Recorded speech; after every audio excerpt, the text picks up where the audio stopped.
சங்கீதம் 135. அல்லேலூயா. கர்த்தருடைய நாமத்தை துதியுங்கள். கர்த்தரின் ஊழியக்காரரே, துதியுங்கள். கர்த்தருடைய வீட்டிலும் நமது தேவனுடைய ஆலய பிரகாரங்களிலும் நிற்கிறவர்களே, கர்த்தரை துதியுங்கள். கர்த்தர் நல்லவர். அவருடைய நாமத்தை கீர்த்தனம் பண்ணுங்கள். அது இன்பமானது. கர்த்தர் யாக்கோபை தமக்காகவும் இஸ்ரவேலை தமக்கு சொந்தமாகவும் தெரிந்து கொண்டார். கர்த்தர் பெரியவர் என்றும் நம்முடைய ஆண்டவர் எல்லா தேவர்களுக்கும் மேலானவர் என்றும் நான் அறிவேன். வானத்திலும் பூமியிலும் சமுத்திரங்களிலும் எல்லா ஆழங்களிலும் கர்த்தர் தமக்கு சித்தமானது எல்லாம் செய்கிறார். அவர் பூமியின் கடையாந்தரங்களிலிருந்து மேகங்களை எழும்ப பண்ணி மழையுடன் மின்னலையும் உண்டாக்கி காற்றை தமது பண்டசாலைகளிலிருந்து புறப்பட பண்ணுகிறார்.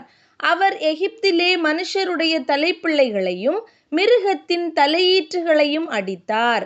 எகிப்து தேசமே, உன் நடுவில் பார்வோன் மேலும் அவனுடைய எல்லா ஊழியக்காரர் மேலும் அடையாளங்களையும் அற்புதங்களையும் அனுப்பினார். அவர் அநேகம் ஜாதிகளை அடித்து பலத்த ராஜாக்களை கொன்று எமோரியரின் ராஜாவாகிய சீகோனையும் பாசானின் ராஜாவாகிய ஓகையும் கானானின் சகல ராஜ்யங்களையும் அழித்து அவர்கள் தேசத்தை தம்முடைய ஜனமாகிய இஸ்ரவேலுக்கு சுதந்திரமாக கொடுத்தார்.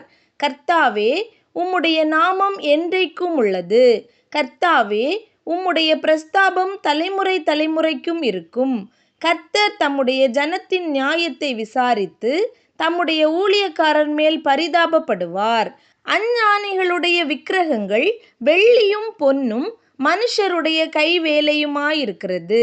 அவைகளுக்கு வாயிருந்தும் பேசாது, அவைகளுக்கு கண்கள் இருந்தும் காணாது, அவைகளுக்கு காதுகள் இருந்தும் கேளாது, அவைகளுடைய வாயிலே சுவாசமும் இல்லை. அவைகளை பண்ணுகிறவர்களும் அவைகளை நம்புகிறவர்கள் யாவரும் அவைகளைப் போல் இருக்கிறார்கள். இஸ்ரவேல் குடும்பத்தாரே, கர்த்தரை ஸ்தோத்திரியுங்கள். ஆரோன் குடும்பத்தாரே, கர்த்தரை ஸ்தோத்திரியுங்கள்.